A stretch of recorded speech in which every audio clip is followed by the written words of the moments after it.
Bueno, nos encontramos con el doctor Enrique Osorio. Él es doctor en Medicina y Cirugía, egresado de la Universidad Nacional de Colombia en el año 1980. Es el actual presidente de la Asociación Colombiana de Neurocirugía en el periodo 2015-2017. También es fundador y actual vicepresidente de la Sociedad Colombiana de Historia de la Medicina. Recientemente, el doctor Enrique Osorio fue nombrado como presidente del Comité de Columna de la Federación Mundial de Sociedades de Neurocirugía. Esta es la primera vez que un neurocirujano colombiano recibe este honor por parte de la Federación Mundial de Sociedades de Neurocirugía. Doctor Osorio, mil gracias por recibir a Le Monde Diplomatique. Muchas gracias, Libardo, muy complacido. Doctor Osorio, bueno, una primera pregunta, ¿quién es el doctor Enrique Osorio? ¿Cómo se autodefine? ¿Quién es? Pues no, soy una persona inquieta, me ha interesado mucho el conocimiento del funcionamiento del ser humano en varios sentidos, no solo desde el punto de vista médico, y por eso tal vez la parte principal de nosotros, que es el cerebro, que es donde está el espíritu en realidad, ha sido pues mi interés principal, y por eso me he dedicado a la neurocirugía. Y también por eso he querido estudiar filosofía, para ver también un poco desde ese otro ángulo esta gran complejidad que llevamos dentro. Y bueno, usted es un científico muy reconocido no solo en Colombia, sino internacionalmente. Pese a los limitantes de un país tercermundista, periférico, ¿cómo es que logra emerger y formarse como científico? Bueno, por una parte, desde mi casa, con mi padre fundamentalmente, que fue un investigador, fue un químico, fue la primera promoción de químicos de la Universidad Nacional de este país en el año de 1941, y él era una persona muy preocupada por la ciencia y por la cultura, y eso nos marcó a todos sus hijos, y ese fue el primer aliento que tuvimos desde muy pequeños. Y luego en la Universidad Nacional tuve la oportunidad de tener unos profesores muy importantes y que estimularon esa semilla que había ya en mí para seguir adelante, para poder alcanzar e ir a otros lugares a aprender nuevas cosas, y las cosas más modernas de ese momento, en cada momento, y ese ha sido mi interés desde entonces. Bueno, otro científico y en el campo también de formación del doctor Osorio, estamos hablando de Ginás. Se refería hace poco sobre los obstáculos para hacer ciencia en Colombia por los sistemas educativos, por que no hay un reconocimiento en las políticas nacionales, como que no hay una conciencia de la importancia de la ciencia, el desarrollo tecnológico y la innovación en Colombia. ¿Qué piensa de esa afirmación del doctor Ginás? Pues que tiene toda la razón. Este es un país donde desafortunadamente nuestros políticos a través de la historia nunca han tenido una visión de país a largo plazo. No tenemos políticas de Estado. En ciencia y tecnología es, digamos, como la cenicienta, igual que la educación. Son cosas que parecen que no son importantes, y son siempre planes a corto plazo, planes que cuando se hacen se quiebran o se terminan mucho antes de lo presupuestado. Viene un ministro y dice que él sí va a solucionar todos los problemas y borra lo que haya podido haberse hecho bien anteriormente, y estamos empezando cada vez. Entonces no tenemos políticas del Estado, y eso me parece que es lo más grave que sucede en este país, y la ciencia y la tecnología es la cenicienta. Bueno, y personajes como el de Ginás o como el doctor Osorio, ¿cómo lograron sobreponerse a estos limitantes del país y formarse y ser reconocido internacionalmente? Pues realmente es un esfuerzo muy individual, ¿no? Desafortunadamente, pues los colombianos en general somos gentes que queremos un mayor conocimiento, somos gente luchadora, somos gente muy trabajadora. Ese es el espíritu del colombiano en general.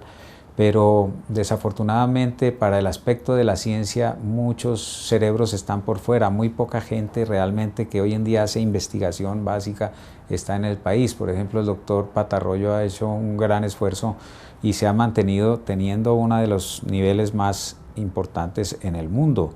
Él, por ejemplo, ha hecho realmente un desarrollo fundamental que no ha sido bien reconocido incluso aquí en el país, pero que está siendo reconocido internacionalmente, que es la producción de vacunas sintéticas. Es la primera vez y es la primera persona que plantea y que empezó a trabajar con vacunas sintéticas.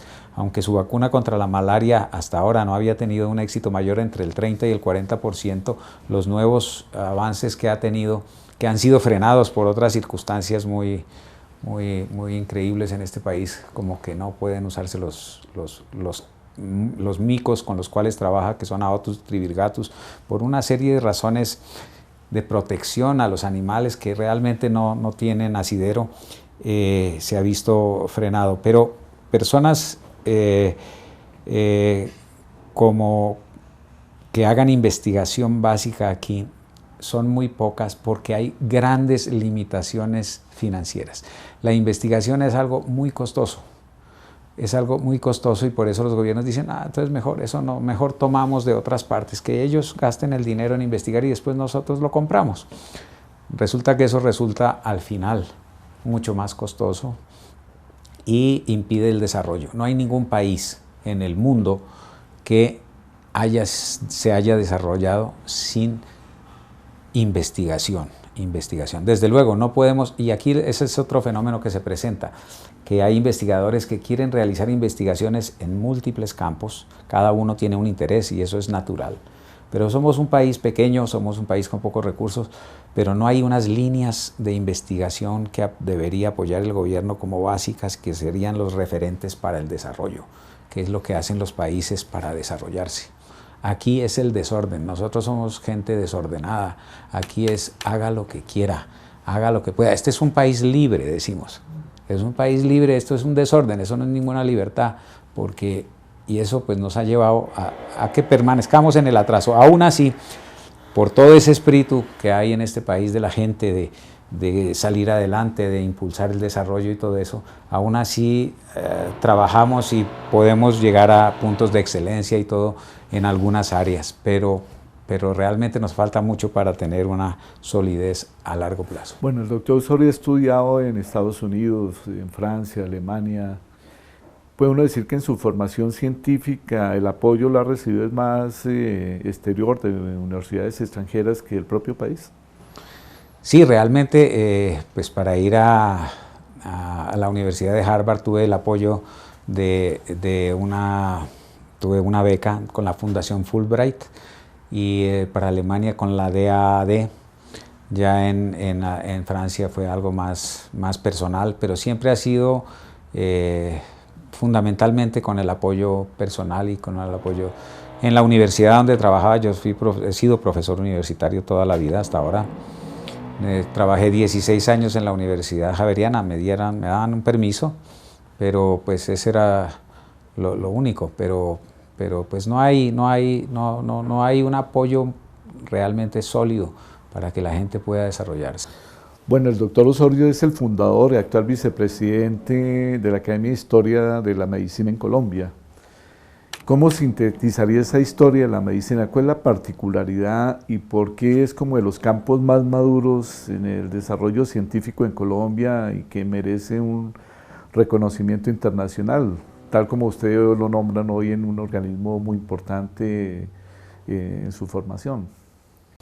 Pues la medicina colombiana, por lo mismo que hemos hablado, siempre gente que ha logrado ir y formarse en los países que están en ese momento en la parte alta del desarrollo de la medicina, en los principios en el siglo pasado y fundamentalmente se formaban en Francia a principios del siglo. Después de la mitad del siglo XX ya toda la gran influencia francesa pasó a un segundo plano por el desarrollo fundamental de Norteamérica, y esa influencia norteamericana nos llegó, y entonces muchas personas se entrenaban allá y recibían esa influencia y venían aquí, y con mucho esfuerzo pues se iban adaptando las nuevas tecnologías, y es lo que hemos venido haciendo durante prácticamente más de un siglo, pero siempre, desafortunadamente, como decía Julio Flores,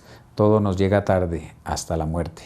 En su artículo 65 establece que el Ministerio de Salud y Protección Social, dentro del marco de esta ley estatutaria 1751, definirá la política de atención integral en salud. Ese concepto de integralidad, ¿en qué consiste? ¿Tú crees que pueda realmente lograrse? Ese concepto de integralidad es el que precisamente me refería anteriormente, que trae la ley estatutaria, que es precisamente desde la prevención hasta la rehabilitación y el tratamiento de las secuelas que pueda dejar una enfermedad. Entonces eso es un manejo integral. Aquí en este país, antes de la ley 100, existían, mal que bien, en las secretarías de salud, con el Ministerio de Salud, el Instituto Nacional de Salud, estudios epidemiológicos, seguimientos para prevención. Desafortunadamente, cuando llegó la ley 100, eso se acabó. Se acabaron los hospitales universitarios públicos, y eso realmente representó, desde ese punto de vista, un atraso, aunque aumentó la cobertura de la población. Entonces, esta nueva norma, esta ley que dicta, que ya es ley de la República, obliga a que tengamos ahora nuevamente y de manera más integral que incluso lo que había antes de la ley 100, a que se haga realmente un manejo integral del problema de salud. Esperamos que el gobierno pueda diseñar las políticas para que eso realmente sea posible. En el año 93 pues entró todo ese proceso neoliberal de privatización, y el tema de la salud con Juan Luis Londoño en su momento, que lideró desde FEDesarrollo, después como ministro de Salud, entender que el problema de la salud era un problema de gerencia, de eficiencia, de eficacia. Actualmente el ministro de Salud es un economista. ¿Eso no da malas señales o no? Pues en parte, yo recuerdo muy bien, para el año 92, yo estaba de asistente del director del Instituto Nacional de Salud, y teníamos reuniones con el ministro porque él era pues el que presidía la junta directiva del instituto. Y tuvimos la oportunidad de comentarle y de decirle claramente: ministro, es que usted no puede hacer esta reforma sin contar con los médicos, porque usted está haciendo, yo se lo dije un día y eso lo molestó muchísimo, usted está haciendo una reforma con datos del computador, pero la vivencia diaria con el paciente aquí en Bogotá, en el Amazonas, en el Guaviare, la tenemos los médicos, y usted no ha contado con los médicos. Y eso no puede funcionar así. Es que para el año 2000 tendremos cubierto el 100% de la población, y tendremos tal, y pues hemos visto lo que ha pasado con la ley 100 en estos 20 años, que ni se ha cubierto todavía esa población al año 2015, y además que la calidad se bajó y que la prevención y todo eso se descuidó ostensiblemente, y que tiene unas falencias bien importantes. Entonces, es lo que vamos a ver si eso puede corregirse de mejor manera con esta ley, y desde luego que aún falta mucho por corregir más que esta ley. Y con ministro economista. Y con ministro economista, yo creo que el problema es que, como le vuelvo a decir, los economistas tienen una visión solamente de los cálculos del dinero, de lo que se gasta, cuánto vale este procedimiento, cuántos podemos atender y cómo repartir eso de la mejor forma. Entonces, los economistas tienen un rol importante, pero los médicos, en parte los médicos tuvimos culpa porque no teníamos la gente preparada también desde el punto de vista económico y financiero, pero hoy en día ya tenemos médicos que han hecho especializaciones en finanzas, en economía, en todo este manejo administrativo y que son la gente natural que debería realmente estar en esos cargos, porque el solo economista le falta la visión realmente del médico que tiene una visión directa sobre la realidad del ejercicio de la medicina. Bueno, dos últimas preguntas. Una en el campo de la educación en general y otro esa relación de la ciencia con duras, como llamaríamos, y lo que serían las ciencias sociales y humanas. Ahorita creo que hay un consenso sobre la crisis por la cual pasa la educación terciaria o mal llamada superior. ¿Qué piensa el doctor Osorio de la educación en Colombia? Y sobre todo de la educación superior. Sí, yo pienso que realmente la educación se ha, por decirlo de alguna manera, estancado. No ha evolucionado tal como los tiempos lo ameritan. De hecho, es que hoy somos testigos de que todos los conocimientos que tenemos en la actualidad, hoy en día, que tiene la humanidad, se han desarrollado en los últimos 60 años. Más del 50% de todos nuestros conocimientos. Imagínese usted, y que la mayoría de esas personas que han desarrollado ese conocimiento aún están vivos. Eso es una cosa increíble, porque es que antes hablábamos de Copérnico y de Einstein y tal, pero es que hoy en día están vivos los que están produciendo, lo que han producido más de la mitad del conocimiento de lo que sabe hoy la humanidad. Y la educación en nuestro país se ha quedado lenta, corta. Seguimos dando la misma educación que hace 30, que hace 40 años, con mínimas modificaciones en general. Hay áreas y hay algunas universidades en ciertos aspectos que han promocionado un desarrollo, digamos, más adecuado a las circunstancias y siguiendo un poco más todo el desarrollo científico que hay en el mundo. Pero yo creo que sí, este país tiene que tener una reforma educativa desde la primaria hasta la universitaria en forma importante, porque de resto no vamos a poder competir en este mundo ni vamos a poder desarrollarnos. Y como vuelvo a decirle, la única posibilidad de desarrollo está en la investigación que realice el propio país. Y bueno, es un país donde el número de egresados supera ampliamente el campo de ciencias más sociales, blandas. La formación realmente de investigadores es poco. Colciencia solamente reconoce como unos 8.500 investigadores. ¿A qué se debe y por qué hay un déficit tan importante según los estudios de médicos, sobre todo médicos especializados en un país con tantos problemas de desempleo? No hay médicos. No, médicos sí hay, médicos hay y hay especialidades que tienen, algunas especialidades tienen un número suficiente y otras tienen incluso más de los que se necesitan. Es que lo que ocurre es que este país en todos los sentidos es un desorden. Porque primero, no sabemos cuántos especialistas se requieren en cada área de aquí a los próximos 20 años. Eso en Europa y en todos los países se tiene claramente definido cuántos se necesitan. Y entonces, para que esas personas puedan llegar a esas especialidades y puedan llenar esas plazas, existe una infraestructura en hospitales donde se pueden entrenar en sitios adecuadamente. En cambio, aquí somos un país libre, hagan lo que quieran. Usted quiere ser especialista en el dedo meñique de la mano izquierda, pues hágale. ¿Y a cuántos va a atender? No importa, hágale.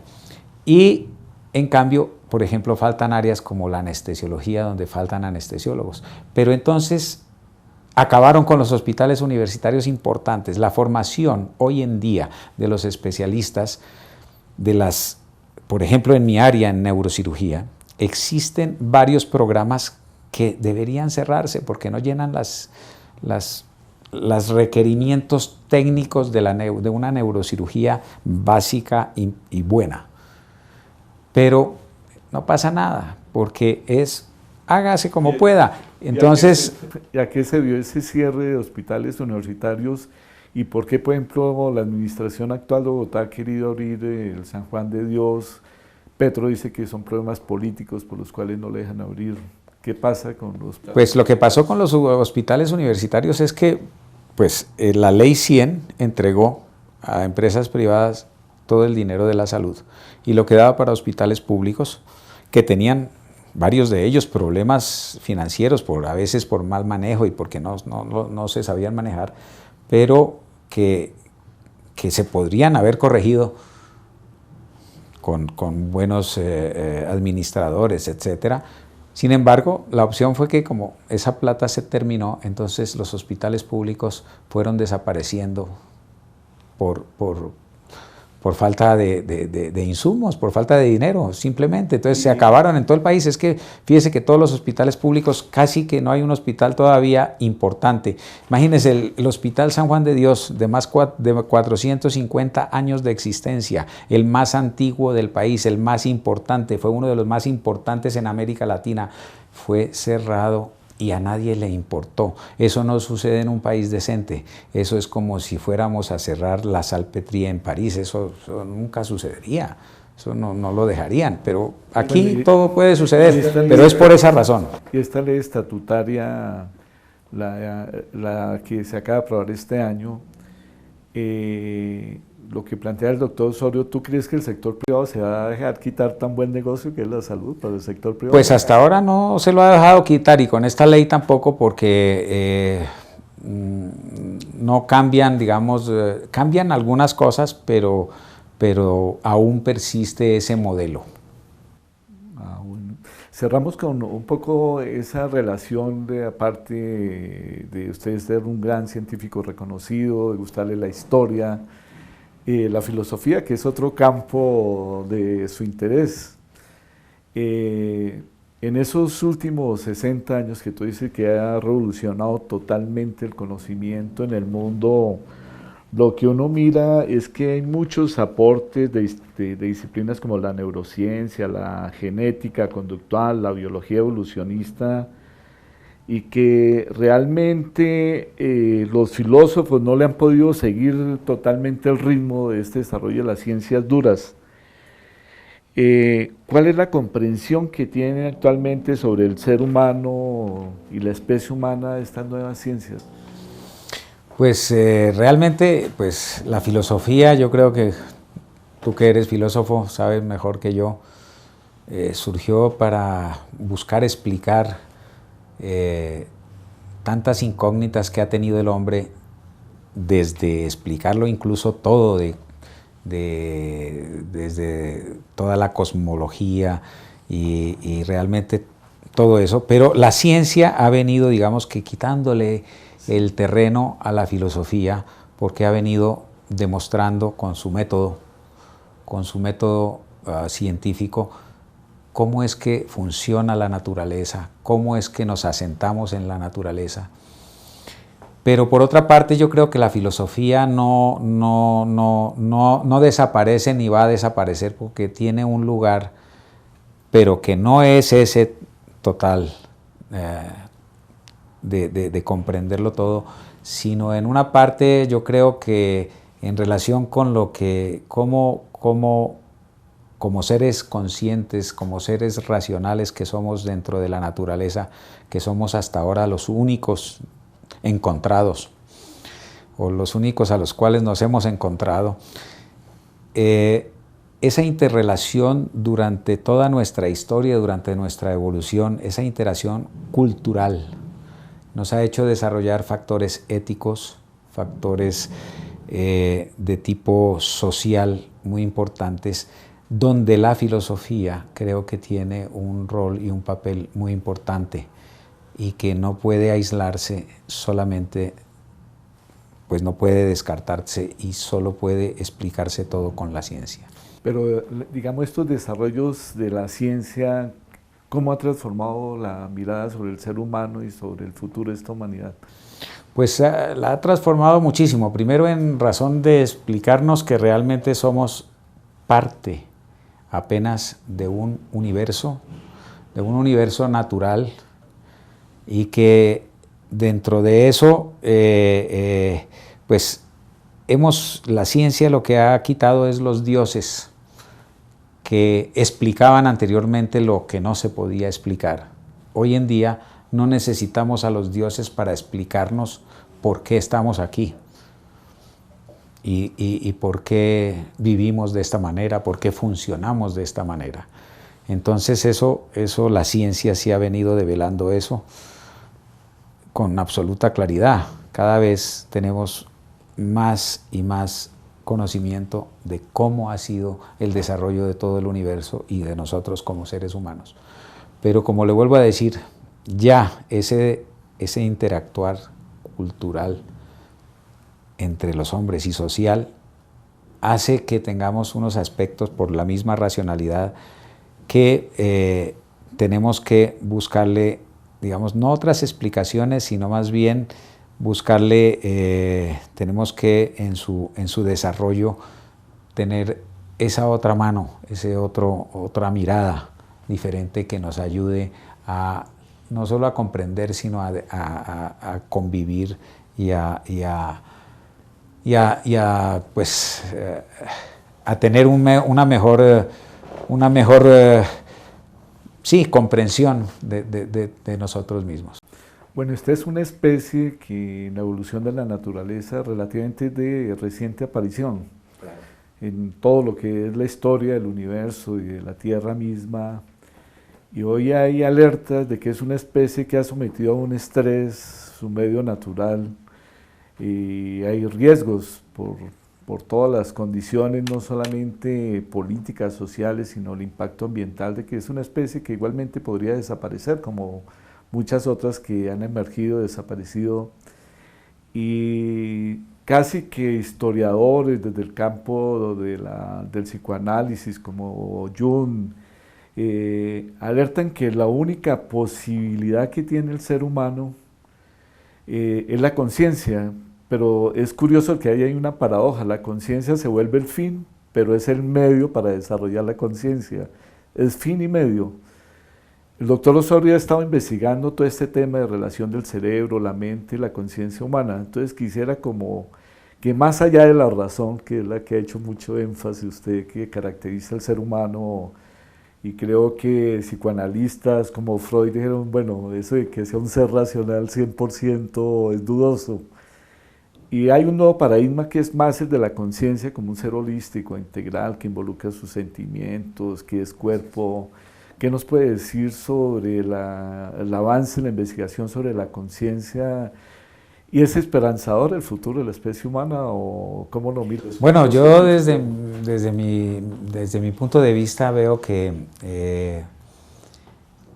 la razón nos ha llevado, y el conocimiento nos ha llevado a un conocimiento aún increíble, como he mencionado, en los últimos 60 años, pero sin embargo la parte biológica fundamental que llevamos dentro de seres violentos, es que somos seres violentos, nos lleva al borde de la destrucción, y entre más conocimiento tenemos más posibilidades de destruirnos.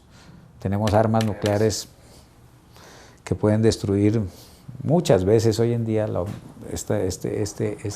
este hábitat que tenemos hasta hoy.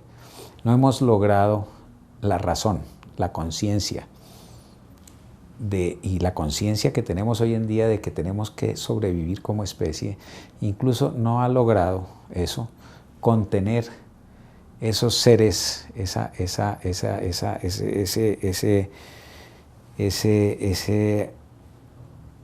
digamos, esa fuerza natural que viene por dentro, que nos mantiene en esta situación en el mundo entero hoy tan terrible. Tengo la esperanza que el hombre finalmente,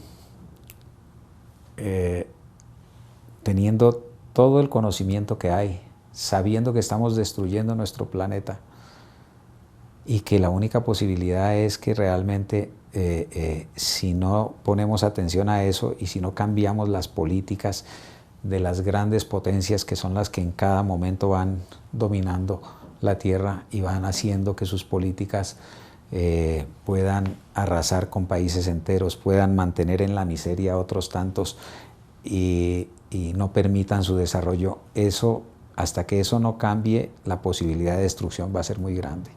Ahora, como uno de los problemas es, ya en la biología, es cómo entender la conciencia humana, cómo una de las cosas que no se ha podido es realmente entender cómo toda la estructura físico-química, que es finalmente atómica y eléctrica que funciona en nuestro organismo, en nuestro cerebro, cómo toda esa función se transforma en ideas, en pensamientos. Eso es un tema muy apasionante y que pues no está resuelto, ni mucho menos, pero que estoy seguro que la ciencia va a ir dilucidando poco a poco. Ya hay avances de cómo es que ciertas cosas se producen, cómo se producen los pensamientos, el desarrollo de la música, de otra serie de actuar del ser humano. Pero ese es un problema pues aún que todavía queda mucho por dilucidar. En sus militancias políticas y comprometidas, usted hizo parte de los comités de lucha contra las guerras nucleares. ¿Ya realmente desapareció ese riesgo de destrucción de la humanidad o no? Pues no ha desaparecido. Lo que pasa es que sí pertenecía a una organización que se llama la Organización de Médicos Internacionales para la Prevención de la Guerra Nuclear. Y esta organización, que fue creada por dos grandes cardiólogos, uno estadounidense y otro ruso, en ese entonces esta organización logró que realmente hubiera un acuerdo. El doctor Evgeny Chazov, que era el copresidente por la Unión Soviética, fue ministro después de salud de Gorbachev, y el profesor Bernard Laun de la Universidad de Harvard, que era el otro copresidente, también tenía dentro de sus pacientes importantes dirigentes en los Estados Unidos. Y además, pues con la presión de esta organización y otras, desde luego no fue la única, pues la Guerra Fría terminó y se detuvo la carrera armamentista, y por eso esta organización desapareció. Sin embargo, incluso esta organización recibió el Premio Nobel de la Paz por sus esfuerzos para contener las armas nucleares y el fin de la Guerra Fría. Sin embargo, pues hoy en día ustedes somos testigos pues, que guerras hay por todo el planeta y se siguen armando todos los países. Ahora vimos recientemente la noticia que el Japón también otra vez está produciendo armas, y bueno, en todo el mundo se siguen armando más de lo que ya hay, que ya con eso destruiríamos todo, y es una cosa sumamente desafortunada. Bueno, para finalizar del país, la apuesta de este Plan Nacional de Desarrollo del gobierno, del Congreso que aprobó su plan de desarrollo, es hacer de Colombia un país más equitativo, en paz y uno de los más educados en América Latina. ¿Qué consideraciones le merece? ¿Sí es viable ese propósito? Pues ese es un propósito muy lindo, muy bonito, pero que tal como vemos las circunstancias actuales, desafortunadamente yo soy pesimista de que eso se pueda cumplir, tal como funcionan las cosas en este país y tal como nuestros políticos actúan, y que todavía no podemos controlarlos para que ojalá cumplieran eso. Eso sería pues la panacea, pero dudo mucho que eso podamos lograrlo de aquí a esa fecha, incluso 2018, imagínense, eso es mañana. ¿Qué se requeriría? Pues eso sí se requeriría, primero, mucho más tiempo para cambiar todas estas costumbres. Se requeriría, como decía en algún momento antes, se requeriría terminar la violencia, es decir, mientras haya todo este problema de no tanto de la producción, sino del consumo y de la ilegalidad del consumo de las drogas ilícitas, pues vamos a seguir en violencia, vamos a seguir, y mientras existan tanta inequidad como sigue existiendo en este país, pues todos esos propósitos tan bellos seguramente no los vamos a tener. Bueno, doctor Osorio, como reconocido científico en el campo de la neurociencia, ¿cuál es el estado de desarrollo de la neurociencia, por qué es tan importante y qué futuros desarrollos se ven en este campo del saber.